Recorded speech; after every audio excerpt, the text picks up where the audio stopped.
क्या ये ट्रेजेडी जो हुई वो ऑपरेशन ब्लू स्टार की वो टाली जा सकती थी? सर मेरा जी थैंक यू सर। हिंदी में जवाब दूं या अंग्रेजी में? Hindi is okay. नहीं, देखा ऐसा है कि पहले बात समझ लीजिए कि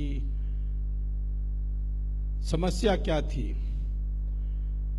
समस्या थी ये थी कि भिंडरावाला, जो मेरा व्यक्तिगत जो अनुभव है और प्रत्यक्ष मैंने जो देखा, वो धर्म का प्रचार कर रहे थे, वो नारकोटिक्स के विरुद्ध में बोल रहे थे और ऐसे सामाजिक विषयों जिससे पाकिस्तान पंजाब में समस्या पैदा हो रही थी उसके बारे में बोल रहे थे।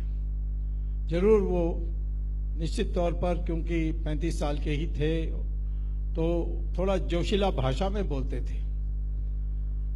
अब हरकिशन सुरजीत सीपीएम के जो थे, उन्होंने सोवियत यूनियन को साफ कहा कि कम्युनिज्म का फ्यूचर खत्म हो जाएगी यदि ये पंजाब धार्मिक रास्ते में चले जाएगा।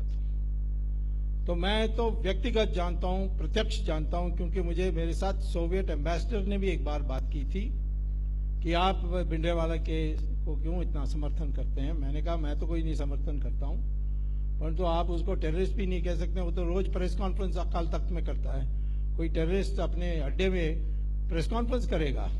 कहीं छिपा होगा कोई जंगल में। तो परंतु मुझे पता था ये, और इंदिरा गांधी की मजबूरी थी। वो सोवियत यूनियन से इतनी बंधी हुई थी कि उनको ना नहीं कह सकती थी।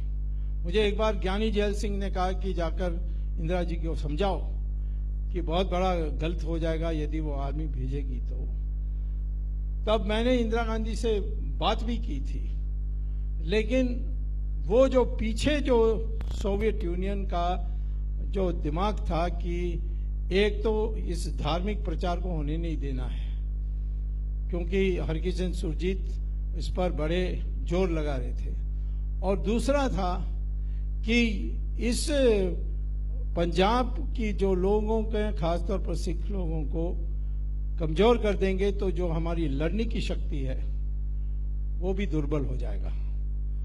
उस कारण से हुई थी, और मैं उसको उस ऑपरेशन ब्लू स्टार का तो मैंने उसी समय डट के विरोध किया। सारे हिंदू मुझसे नाराज हो गए थे, मुझे चुनाव भी हारना पड़ा, और परंतु परवाह नहीं। लेकिन यह है कि मैं सबको ये हमारे देश में मैं अपने भाषणों में कहता हूं कि देखिए ये जो मीडिया है इसमें जो भी बातें आती है इसकी दोबारा सोचने की आवश्यकता है। कई चीजें आ जाती हैं जिसमें ये मीडिया में डाला जाता है जिससे हमारी जो दृष्टिकोण बदल जाए। और हमें अपने, आज हम पाकिस्तान से बात करते हैं तो लोग हमसे बहुत नाराज हो जाते हैं, हमारी पार्टी से।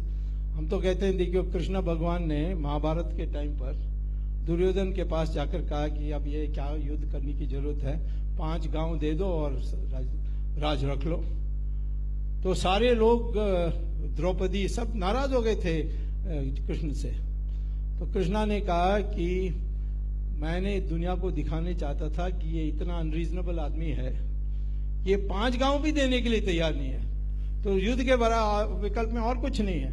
आज पाकिस्तान के साथ हम उसको 4 टुकड़ा करना है तो भूमिका बनाना है।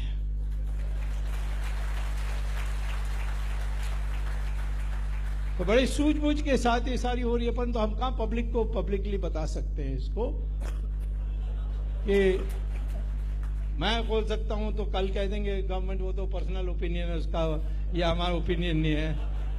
परंतु प्रधानमंत्री तो नहीं कह सकता है, परंतु मैं कहता हूं कि हमारी तैयारी पूरी चल रही है।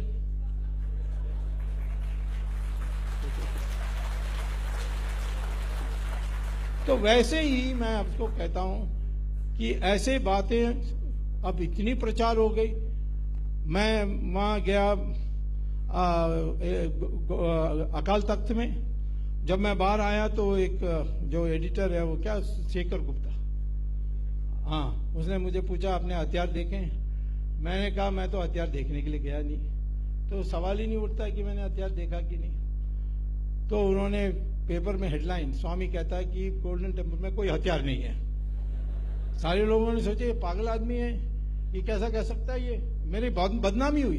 तो ये सारी चीजें मैनेज की जा सकती है, पेपरों में मैनेज की जाती है। लेकिन आज मैं ये कहूंगा कि धीरे धीरे दुनिया देश में सबने मान लिया है कि ऑपरेशन ब्लू स्टार गलत था, और जो सारे जो फाइल्स दबे हुए हैं फाइल्स में बाहर निकलेंगे, और जो सिखों के साथ दिल्ली में हुआ उस पर एक दो सजाएं 1-2 साल में होने के बाद मैं समझता हूं कि अमन जो आनी चाहिए आ जाएगी।